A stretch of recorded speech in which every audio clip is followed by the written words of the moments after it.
সেই মারার দৃশ্যটা বাবা আমাদের সামনে হয়েছে, এইটা ভুলতে পারছি না। বিভীষণের পরামর্শে অন্যায় আক্রমণে নিহত হন মেঘনাদ ইন্দ্রজিৎ। মধুসূদনের মেঘনাদবধ কাব্যের মতোই ছেলে ইন্দ্রজিৎকে হারিয়েছেন আরেক বাবা মা।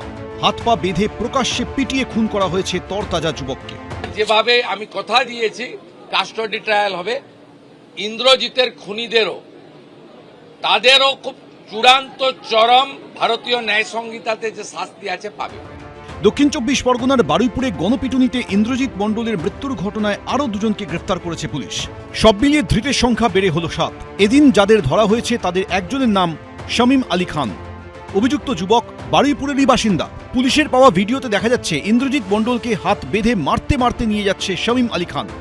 পুলিশ সূত্রে খবর, ঘটনার পরে উত্তর চব্বিশ পরগনায় পালিয়ে যায় শামীম। এর আগে যে 3 জনকে পুলিশ পাকড়াও করেছে তাদের ছবিও এদিন প্রকাশ করেছে পুলিশ। তারা হলো সাবির উদ্দিন বৈদ্য। ঘটনার সময় সামনে থেকে নেতৃত্ব দিতে দেখা যাচ্ছে তাকে।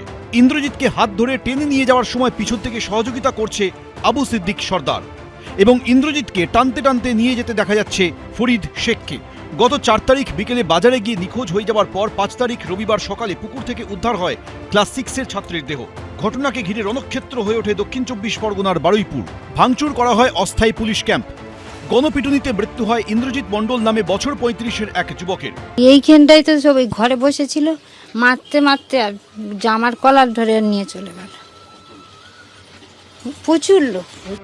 শনিবার বারুইপুরে গণপিটুনিতে নিহত যুবকের পরিবারের সঙ্গে দেখা করেন শুভেন্দু অধিকারী। পরিবারকে আর্থিক সাহায্যের পাশাপাশি নিহতর দাদাকে গ্রামের নতুন পুলিশ ফাঁড়িতে সিভিক ভলান্টিয়ারের চাকরি দিয়েছে সরকার। ইন্দ্রজিৎকে আমরা ফিরিয়ে দিতে পারবো না।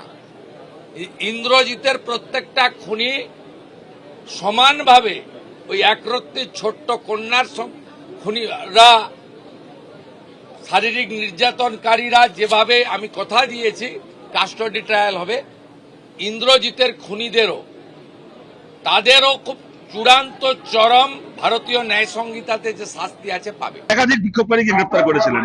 আপনাদের মনে থাকবে মমতা বন্দ্যোপাধ্যায় কসবা ল কলেজের ঘটনার পরে যখন বিক্ষোভ হচ্ছিল একাধিক বিক্ষোভকারীকে সেই সময় গ্রেপ্তার করে জেল খাটিয়েছিলেন। সুতরাং এই রাজনীতি শুভেন্দু মমতার কাছ থেকে শিখেছে যে ধর্ষকদেরকে পরে ধরবে, আগে ধর্ষণের বিরুদ্ধে যারা প্রতিবাদ করবে প্রতিবাদীদেরকে আগে ধরো।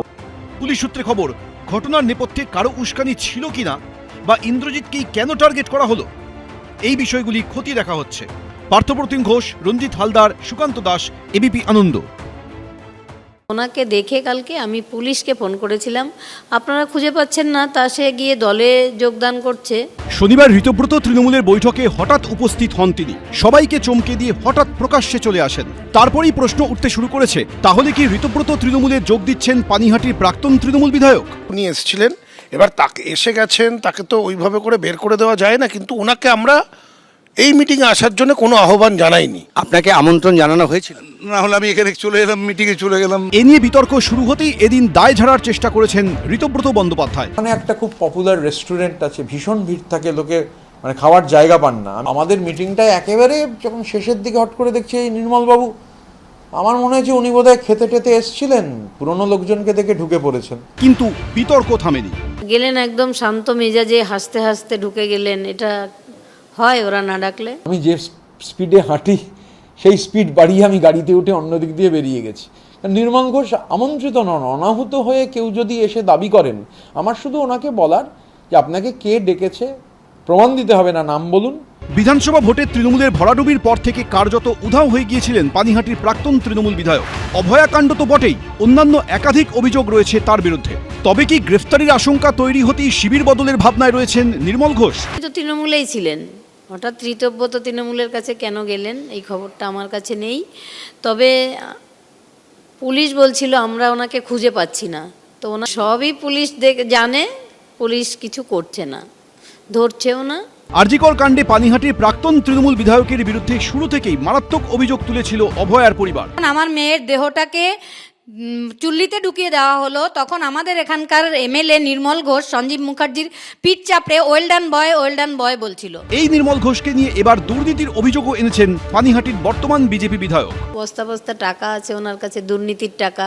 উনি তো পুরো পানিহাটিটাকে বিক্রি করে দিয়েছেন, পুকুরগুলো সব ভরাট করে তার উপরে ফ্ল্যাট তৈরি করেছেন বেআইনিভাবে। অনেক তথ্য প্রমাণ রয়েছে ওনার বিরুদ্ধে, ওনার ছেলের বিরুদ্ধে, পার পাবে না। উনাকে জেলে যেতে হবে, উনি যা শিবিরে যান, যেখানে যান উনি জেলে যাবেন। এদিন নির্মল ঘোষের বাড়িতে গিয়ে দেখা গেল তিনি বাড়িতে নেই। কেউ নেই বাড়িতে? আপনি কে বলছেন?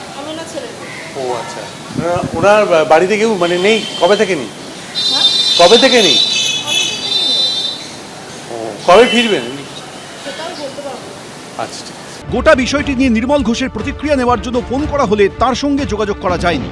সমীরণ পাল, শিবাশিস মৌলিক, অনির্বাণ বিশ্বাস, এবিপি আনন্দ। এবিপি আনন্দ, এগিয়ে থাকে, এগিয়ে রাখে।